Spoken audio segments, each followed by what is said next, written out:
संघर्ष में आदमी अकेला होता है, सफलता में दुनिया उसके साथ होती है।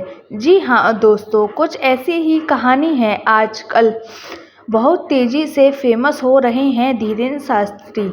बागेश्वर धाम सरकार की कहा जाता है बाबा का कनेक्शन सीधा बालाजी यानी कि बजरंगबली के साथ है और शास्त्री जी को बजरंगबली से कुछ दिव्य शक्तियाँ प्राप्त हैं, जिससे बाबा लोगों के माँ की बात जान लेते हैं, बिना कुछ कहे ही पर्चा लिख देते हैं। आज बात करेंगे बागेश्वर धाम धीरेन्द्र शास्त्री गुरुजी की जीवन परिचय के बारे में।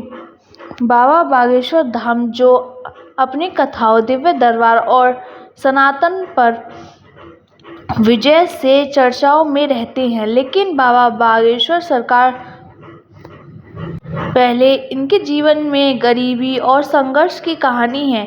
तो आइए विस्तार से जानते हैं। पहले हमारे चैनल को सब्सक्राइब करके बेल आइकन घंटी को ज़रूर प्रेस कर दें, ताकि ऐसी ही वीडियो जब हमारे चैनल पर आए तो आपको नोटिफिकेशन मिलता रहे। दोस्तों, मध्य प्रदेश में छतरपुर जिले के ऐतिहासिक खजुराहो मंदिर, जहां दुनिया भर के लोग घूमने आते हैं, इसी जिले के गांव खेड़ा धीरेन्द्र शास्त्री का जन्म 5 जुलाई 1996 को एक गरीब परिवार में हुआ था। धीरेन्द्र शास्त्री का बचपन गांव में ही बीता है और बहुत ही सामान्य परिवार से ताल्लुक़ रखते हैं। धीरेन्द्र शास्त्री ने गुमनामी और गरीबी की लंबी यात्रा को पार किया है। इनके पिता का नाम रामकृपाल और माँ सरोज है। बताया जाता है कि माता सरोज घर में धीरेन्द्र शास्त्री को धीरू बुलाती हैं। धीरेन्द्र शास्त्री 3 भाई बहन हैं। बचपन से ही शास्त्री जी को पंडिताई में खूब मन लगता था। निकलते थे स्कूल के लिए, लेकिन पहुंच जाते थे शिवधाम। धीरेन्द्र कृष्ण शास्त्री अपने इंटरव्यू में बताते हैं कि जब वो सिर्फ 9 साल के थे, तभी से वो महाराज की सेवा में लगे हुए थे। जिन बागेश्वर धाम सरकार के दर पर आज पैर रखने की जगह नहीं होती, वहीं धीरेन्द्र शास्त्री कभी एक छोटी सी झोंपड़ी में अपने घरवालों के साथ रहते थे।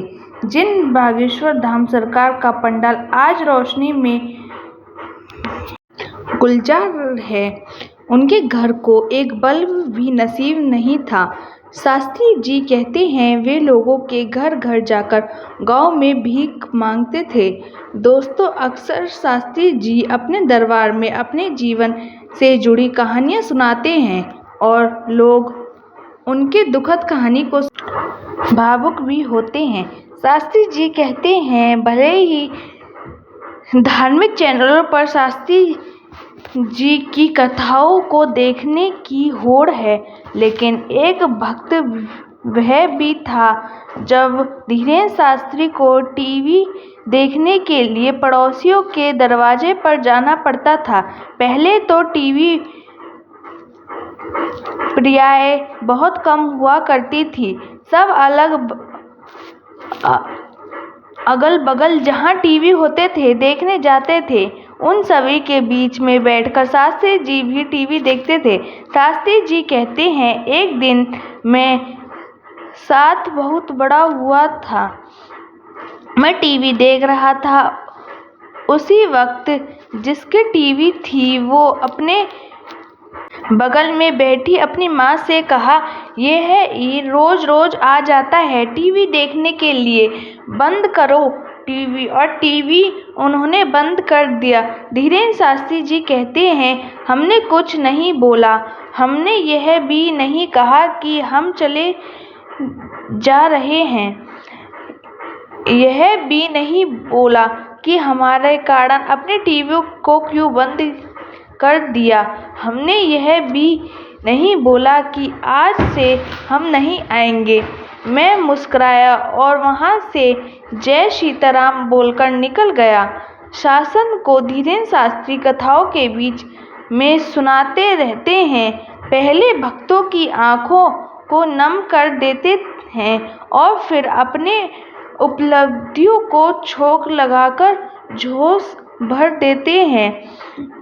धीरेन्द्र शास्त्री के प्रवचन और दिव्य दरबार में भक्तों का अंबर सिर्फ भारत ही नहीं विदेश की धरती पर भी खूब लगता है। लेकिन 7 समंदर पार जाकर भी शास्त्री अपने देशी अंदाज नहीं छोड़ते और फिर भारत लौटकर वहां आ गए। धीरेन्द्र शास्त्री जी